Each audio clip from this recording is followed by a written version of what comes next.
good day at syempre, good afternoon, good evening, or good morning. Asan ka mang panig sa mundo? O, diba? Sana all na lang Malatoni Gonzaga ang pasok natin. Anyway guys, nandito tayo ngayon para syempre i-share ang aking journey. Journey about what? It's all about health condition. Hindi ko alam kung tama ba yung ginagawa ko, but I just want you guys, no, kung ikaw man na nakakaranas ng same ng naranasan ko, at least, no, not to be afraid and ask for help. At kung hindi man ask for help, is just do whatever you can do kung talagang gusto mo magkaroon ng parang self-medication. Honestly, it's all about our choice. Just like what Dr. Ang said, no? If you don't have any choice, if you don't want to go to doctor or you don't have enough money, and then just make your own choice. Just make yourself heal. You know, there's nothing is impossible about this journey, guys. No, medyo nakakahiya, but I want you to share with you my journey about my health problem since it's August. Yeah, it's August 8th. Nag-start siya, no? Nagkaroon tayo ng problema, and about that one, it's hemorrhoids or almoranas, guys, no? Ang ating journey sa pagkakaroon ng hemorrhoids or almoranas ay talaga namang hindi biro. Dahil guys, nung ako ay nagsimulang makaranas ng ganito kahirap o kabigat na karamdaman, ay inisip ko talaga agad, nag-sink in sa aking brain na it can be possible colon cancer. Why I think it's possible? First, guys, my mom died in cancer. It's colon cancer. And secondly, my mom's side also prone in cancer. Kaya nga cancer din yung kinamatay niya. And syempre guys, no, kapag colon ang pinag-uusapan, no, talagang medyo mahina tayo dyan kasi nga we have that background o yung history, 'di ba? Syempre, you will be paranoid, stress, at nagkaroon talaga ako ng anxiety. But I trace it lately lang, no, kung bakit bumagsak ng ganon yung aking health. Dahil nga nagkaroon ng sunod na problema si Inday, no, na disgrasya yung alaga. Then, nagkaroon ng problem about work and of course family. Syempre, you know, the stress, totoo talaga yun, no? Though you know that you're healthy, but if you just let the stress drive your life, magkakaroon ka talaga ng nakamamatay na sakit na biglaan. Kaya naman guys, no, let's be conscious na whatever comes in our life, no, nobody will taking care of your body but you are. So just love your body and don't forget to taking care of it no matter what, no? So yun na nga guys, nagkaroon tayo ng problema sa ating kalusugan, no? At ito nga ay ang tinatawag natang hemorrhoid or almoranas, guys. So si Inday kasi nagsabi na ako on my boss what I feel, how it changed, and I'm not comfortable. Most especially, there's bothering on me because I know it's not just like before, no? So, malalaman mo naman yan because katawan mo yan eh. And it started on August 8, no, 2023. And ayun na nga, the first is cannot, you know, yung stool mo hindi makalabas.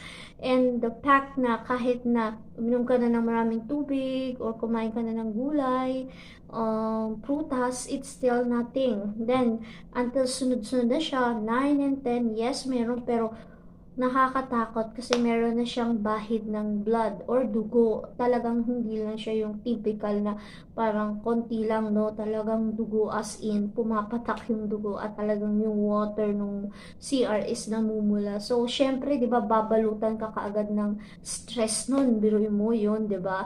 Hindi ako takot sa dugo, but you know, the stress stress talaga yung unang bumalot sa akin.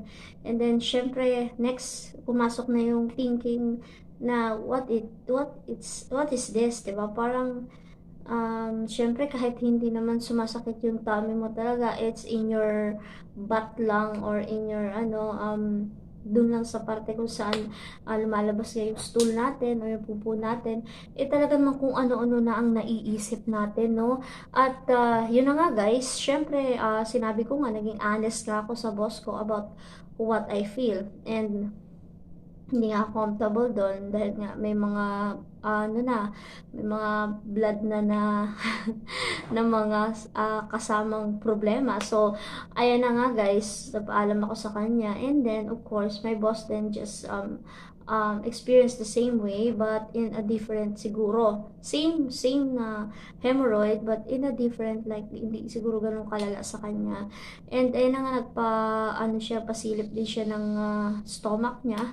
Yun din sana yung bala ko guys kasi nga I want to be clear what is it. Pero my boss just telling me what he do first is just to observe, give it a 15 days or 1 month. If it didn't change, even though you change your whole lifestyle, you're not eating that junk food, drinking lots of water, eating more in fiber, and then yun kailangan na daw talaga magpa-check kasi baka nga may something na sa stomach. And then I just think about it, yeah, why not, no? And while I'm waiting for the 15 days, no, the first 15 days, I give up all the bad habit that I always do, like drinking limited water because I don't want to always pee. Kaya naman talagang siguro yun yung pangit sa akin, no? I limit myself on water that much and I eat a lot of carbo and different junk food. I'm not like different junk food, I mean, mga chichirya, no, different junk food, it's not about that mga snacks or what. Syempre, of course, like eating sweets, like kahit sabihin mo namang it's like biscuit, no? But still it's sweet and mga like mga drinks, mga different drinks, like hindi naman siya soft drinks but as long as not water, it's not healthy really. And as long as it has a lot of carbo or not balanced, talagang hindi maganda. So, yun na, 'di ba? I changed it, dinrap ko talaga siya and just the day started it. And of course, after that, I help myself, no, I buy a barley, no, though it's really pricey, no, I really need it, no, actually, I intake barley 2 months, no, kasi nga, syempre, I need to cleanse my, not only my outside, but especially my inside, no, so, kailangan natin ng tulong ng barley, and, yan na nga, guys, at nagbigay nga sa akin, no, yung aking kaibigan, no, na napaka-silab queen ng, vitamins, no, na fish oil, no, for the health din. And, syempre, I eat a lot of vegetable, no, hindi na talaga ako. Siguro, the first 15 days, no more eating meat, as in, puro fiber tayo, no more rice, as in, whole grain, oatmeal tayo, guys, no. Kasi nga, after that 15 days, if you didn't help it, no, syempre, it never get the satisfaction result that you like. So, I just drop all and yan.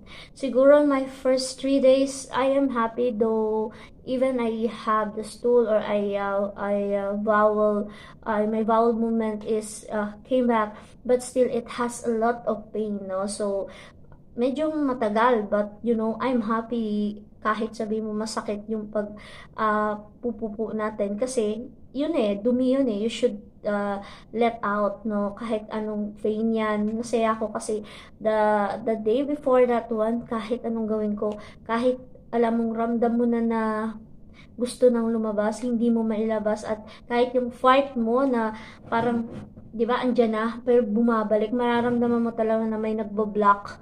So yun yung pinaka worries ko kasi nga syempre no, stool alam na natin yan kaya yan inilalabas kahit ang wiwi or ang pee ay dahil nga ito ay madumi o dirty. So 'di ba parang thinking of it that it it really need to go out but your body don't cooperate that well. Parang nakakaano talaga siya, nakakapraning, ganon. sinimulan nga natin yung journey natin to change lifestyle, and also I go back to exercise, like morning routine tayo, like 3 rounds tayo, no? Ikot mga siguro 2 to 3 kilometers non-stop running, and syempre 1 kilometer walking, mga ganyan. And then also, in the afternoon, pag nandun kami sa lola ng alaga ko, I have that 30 minutes to 1 hour freestyle exercise, no? And syempre sa nighttime, hindi na kaya, sobrang pagod na, so walking na lang, no? 3 to 4 rounds, no?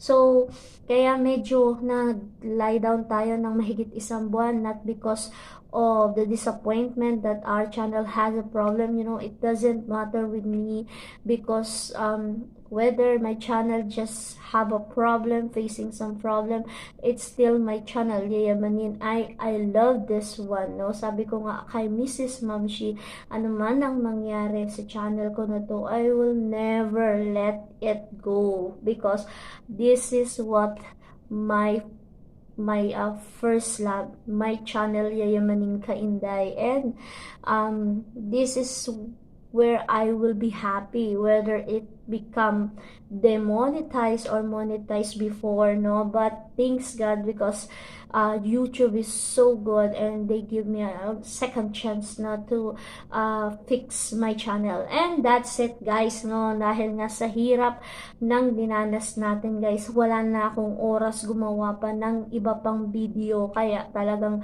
nag-drop down ako pagdating sa social media. Hindi lang yan, guys, sa ating YouTube, no? Maging sa ating page, dahil mas kailangan kong pagpokusan ang ating kalusugan. Dahil nga nagkaroon tayo ng problema at sunod-sunod na stress, kaya kailangan natin unahin ang aking kalusugan. So, nakakabalik na nga tayo, guys. Kung nakikita nyo naman, medyo nagiging active na tayo paunti-unti. Pero dahil nahaharangan tayo ng maraming events, at syempre nagkaroon nga rin ng sariling pangyayari ang aking boss, which is isa rin sa naka-apekto ngayon, no? So, syempre pregnant, so medyo slow down din ako, kasi syempre may initin ng ulo, no? Ayaw naman natin na pagbalingan tayo. It's because it's wrong din naman. So, just now, gumagawa tayo ng vlog because tulog na sila dun sa taas. So, siguro naman masarap na ihilik nila. And I want to share this to you guys, na just in case you just have the same problem with me, hemorrhoid or almoranas, just seek for the help, especially if you have a budget, no? And also, kung you just feel it for the first time, no, the abnormality, no, you just like do the same with me, like observe it, no, 15 days to 1 month, and then of course before you start observing it the first day, drop all the bad habits, no, para nang sa ganun mas mabilis yung pagre-response ng body mo, at mas malalaman mo na nagiging well or okay na yung katawan mo, unti-unti na siyang gumagaling, no? Kasi nga syempre kung ano ka nga, ino-observe mo nga, pero tuloy-tuloy ka naman sa pag-inom, sa pagsisigarilyo, sa pagkain ng mga hindi magagandang pagkain, o nati-trigger sa ating hemorrhoids, kagaya ng pagkain na maaanghang, matitigas, meat, yan, at kung ano-anong nakakaapekto na para mas lalong mamaga or magkaroon ng problema ang ating hemorrhoid, guys. No, ang aking, guys, I think is grade 3, no? Isa pa pala yan, no? Ang hemorrhoid ay hindi lamang dahil may konti kang hemorrhoid, may malaki kang hemorrhoid, hemorrhoid yun, no? So, may mga levels siya, guys, no? Grade 1, grade 2, grade 3, and grade 4. Ang grade 4 is siya yung pinakamalala na, guys, no? At I think ito yung mahirap na. Pero, guys, may kilala rin naman ako na grade 4, pero talagang lumiliit siya. Hindi siya totally nagbabanish or nawawala. Pero, guys, better na yun, no? Kasi alam mo, ang hemorrhoids, all the people have that, no? Oh, all, ha? Walang exempted. Kahit maganda ka, pogi ka, o macho ka. So, lahat merong hemorrhoids. Pero, according to the doctor of my boss, hemorrhoids, it depend to the body of people how it react. Kumbaga, may mga pinagpala talagang tao na kahit may hemorrhoid ay hindi nati-trigger. May iba naman na kahit walang ginagawa, ay ayan na nga, bumababa. So, depende talaga yan, no? So, yun na nga. Pero, walang exempted sa hemorrhoids. Lahat ng tao ay meron nito. Na nanonood ngayon at napadaan sa aking channel, malamang meron ka nito pero siguro lucky ka na hindi nga siya na-trigger or parang hindi ba siya nagpakita or nagparamdam o 'di ba? Then mostly naman dito ay talaga nagkakaroon ay ang mga nanganganak. Why? Kasi syempre 'di ba sa pagpupush sa pagpalabas ng baby ay talaga namang grabe yung kanilang lakas na ginagamit. So napupuwersa at siyempre, ang pinaka-main din nito ay ang kalalakihan. Bakit na naman? Dahil siyempre, ang trabaho mostly ng kalalakihan ay talaga namang mabigat at mahirap. At yun din nga nakakapag-lose o nagiging dahilan nag-i-start ang hemorrhoids. So guys, no, hindi lang din yun, marami din. Like, for example, to us, sa our family, no, my mom had that kasi naalala ko ako pa naglalagay ng medicine directly to the hemorrhoids, no. So, syempre, walang exempted, no? Kapatid kong lalaki meron, bunso, and ako, and yung pangalawa at yung panganay. Pero kasi yung sa panganay at pangalawang panganay namin ay naging trigger lang dahil nanganak sila. Ako naman kasi nung bata pa ako, you know, I work a heavy like nagbubuhat ako ng balde na mas mabigat pa sa akin. I help my mom in all kinds of chores.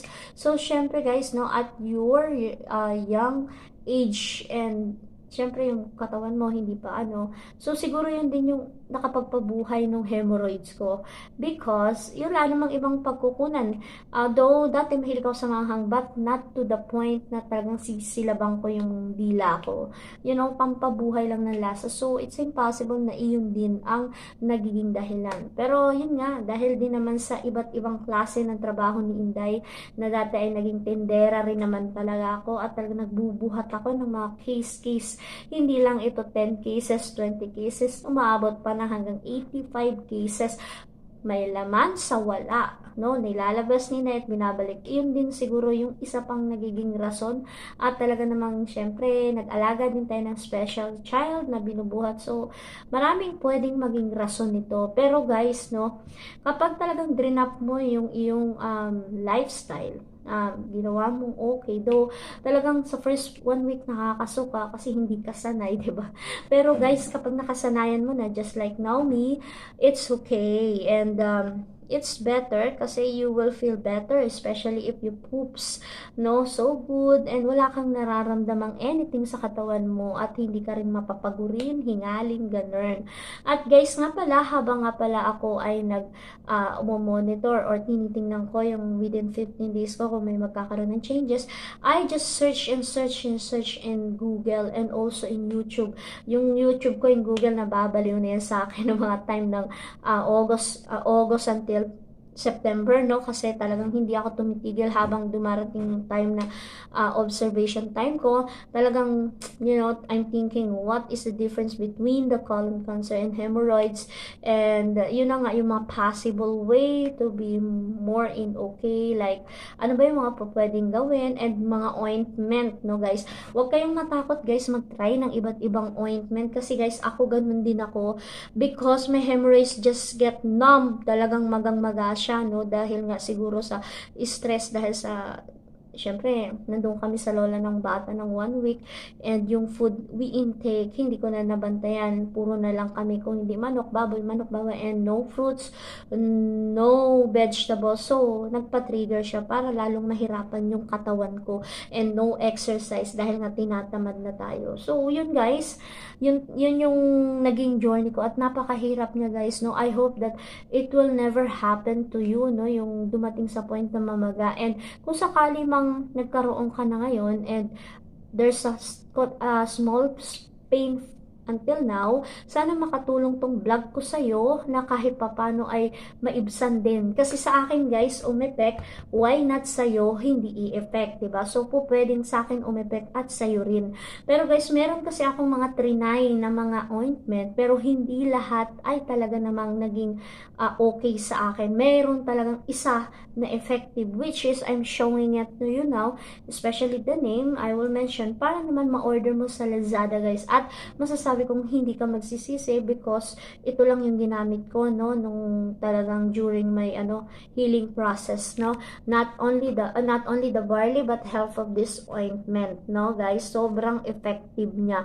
Promise ko yan sa inyo, okay? So, habang nagpapatuloy tayo kumain ng masustansya, nag-e-exercise guys, ako ay nag-ano, search sa Google guys, no, kung ano ba yung mga the best way na ating po pwedeng gamitin na ointment, yung mga alternative, because there's a lot of what they call that, ointment that it flush, especially kung recommended ng doctor, we want it. Why? Para naman na sa ganun, alam natin na, okay, safe. But guys, kasi I am just a bit practical because I'm still on medication, like natural medication, like using the barley, so medyo pricey. So I just find something like legit. Kasi makikita mo naman yung guys kahit naman umorder ka in online, you will see the what they call that, the experience of the people who bought it. So, malalaman mo from them kung maganda ba to, there's effect, or tagilid, or nagagalit, ibig sabihin hindi maganda, di ba? So guys, for me, I bought the 3 kinds of hemorrhoids ointment. Yan, na-addict tayo dyan. Honestly, for now, while I'm doing my vlog, I didn't apply anything, but I will just go back to apply it kasi nga meron siyang expiration days. So, but I think every other day na lang yung applying ko. Before kasi, I apply 3 times a day, 4 times as long as I poops, I apply, no? Para nang sa ganun, mas umeffect, which is really, really effective, guys, no? The first thing I bought is this one, no? Ayan. Yan, baliktad lang guys, no? So, meron siyang nakalagay, family care. And then, anong nakalagay sa kanya, hemorrhoidal ointment with applicator. The applicator is this guys, no? I'll show it to you. Yan. Nakikita niyo yung mga butas na maliliit na yan? Yan. Tapos ito may malaki ditong butas sa gitna. Ayan guys, no? So, kapag ipinasok na yun dito, syempre ito bago pa. Actually, 3 to. Yung isa lang talaga yung naubos ko kasi super effective niya na. Pero nga mag-a-apply uli ako kasi yung expiration date niya kailangan ma-consume ko siya. 'Di ba? So, guys, no? Paglagay mong ganyan, masikip yan guys. Kahit tanggalin mo, hindi. Kasi meron siyang ganun. Twist mo eh. So, may lock.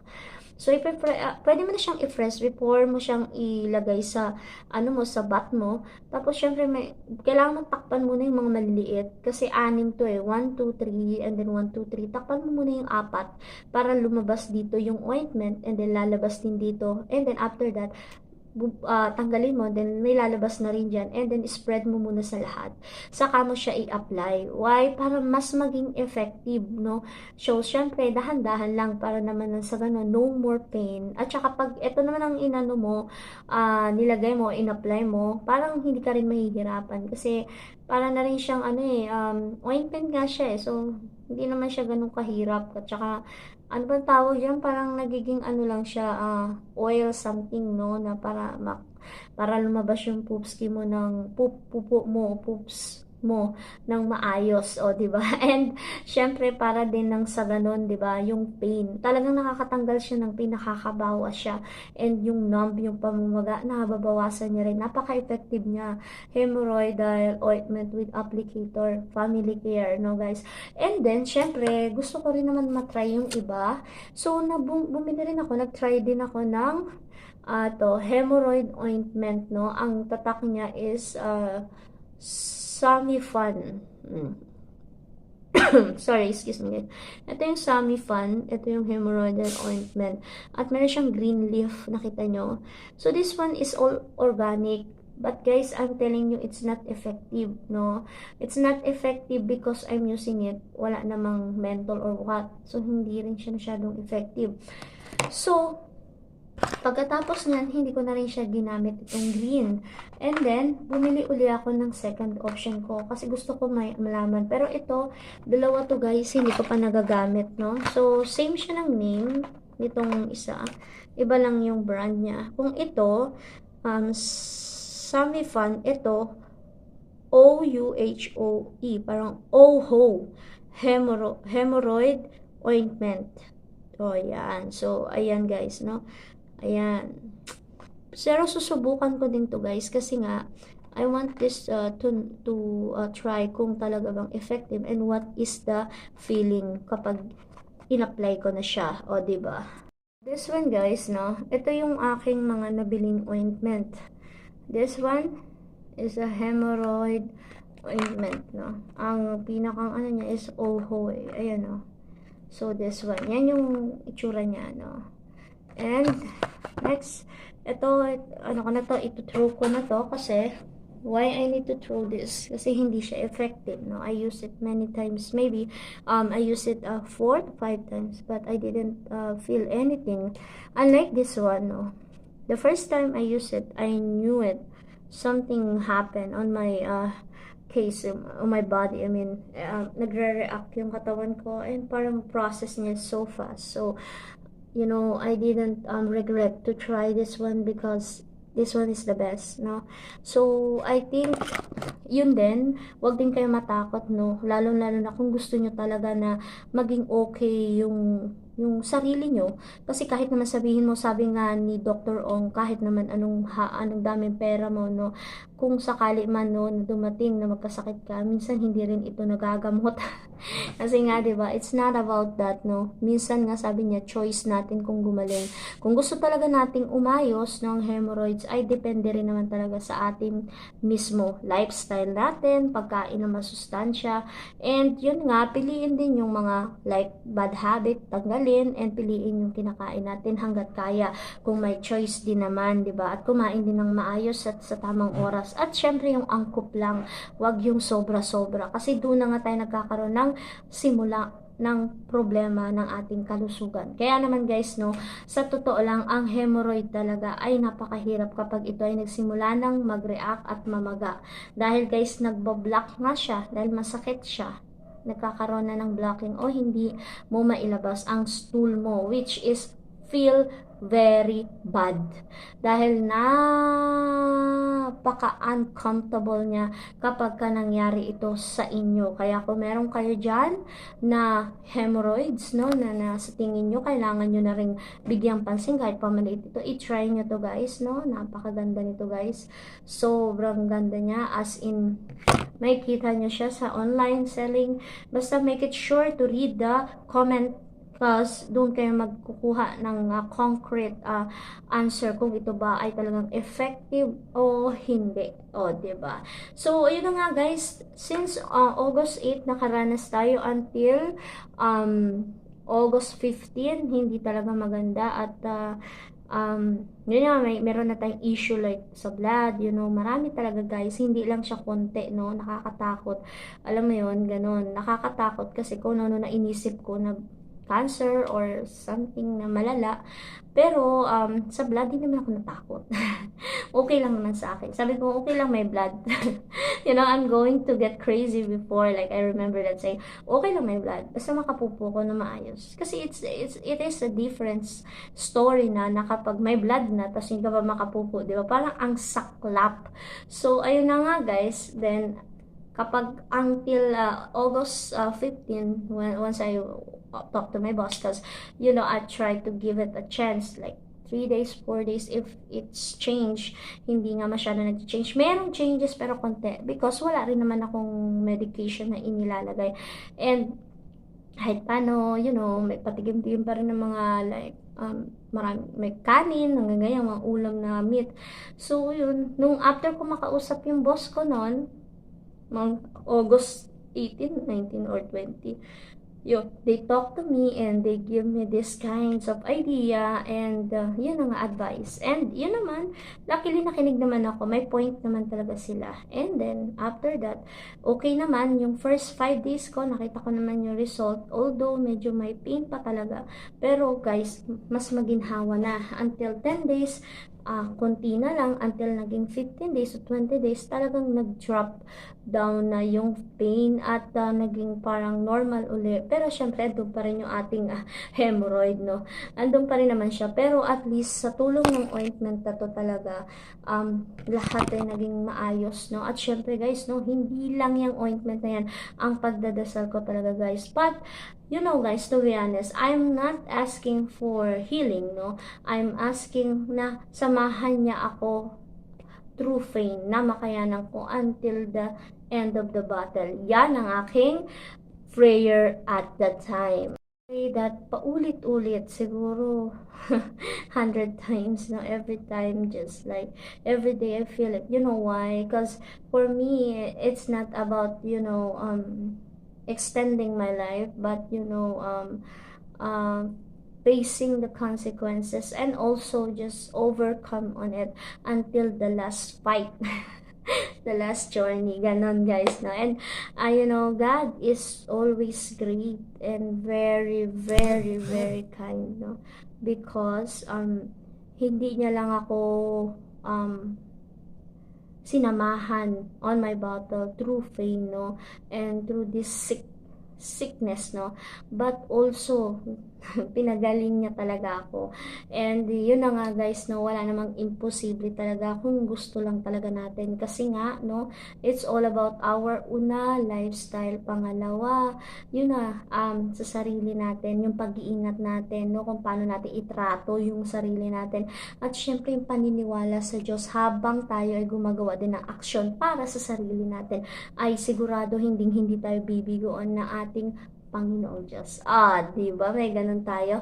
Ayan, guys, ang battle natin. At ngayon nga, guys, ay kahit papaano ay masasabi kong no pain and wala na rin akong hirap sa stool.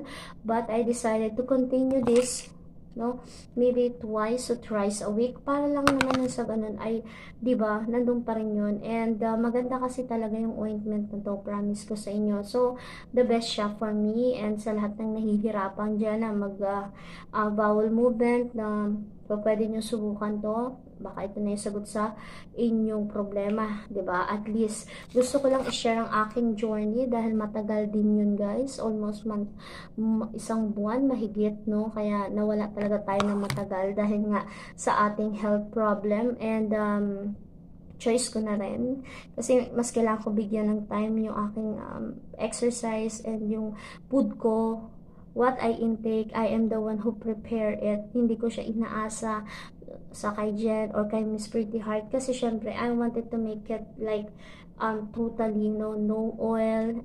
That's why I prepare my own food, and I also make it sure that it has like vegetable or fruits, para nang sa ganun ay magtuloy-tuloy ang ating healing. Kaya naman guys, ngayon nga ay tayo ay maayos na, subalit napakarami namang schedule na nakabinbin.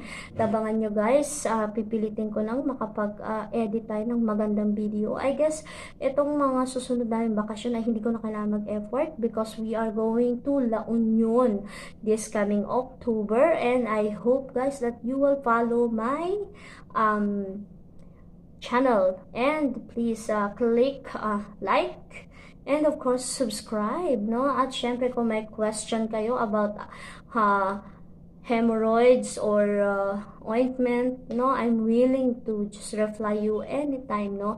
So thank you so much sa lahat. Syempre pasalamatan ko muna ang aking aspirant family. Syempre andyan ang gumawa nito na si Miss Jen in US Vlog at sa kanyang 4 angels na admin, at sa bawat isang bumubuo ng aspirant family, thank you so much. At sa aking mga kaibigan out there, no, somewhere there, at syempre sa ating Mrs. Mamshi na talaga namang never iniwan si Inday. Mrs. Mamshi, maraming salamat simula nung una at mapahanggang ngayon na ito nga ay gumagawa ako ng vlog, at dahil din yan sa ikaw ang isa sa ginamit ng ating may kapal para makatungtong si Inday sa monetization ng ating comparing si YouTube. Magkumpare na kami.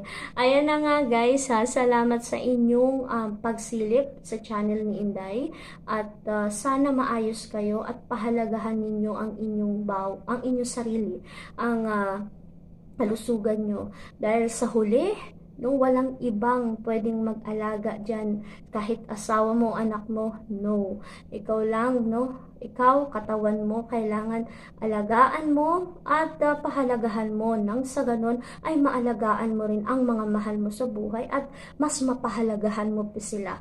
O, di ba? Ganun lang naman yun eh. It reflect to others how you taking care of yourself, then you can taking care of your loved ones too. O, paano guys? Hanggang dito na lang tayo, and thank you so much.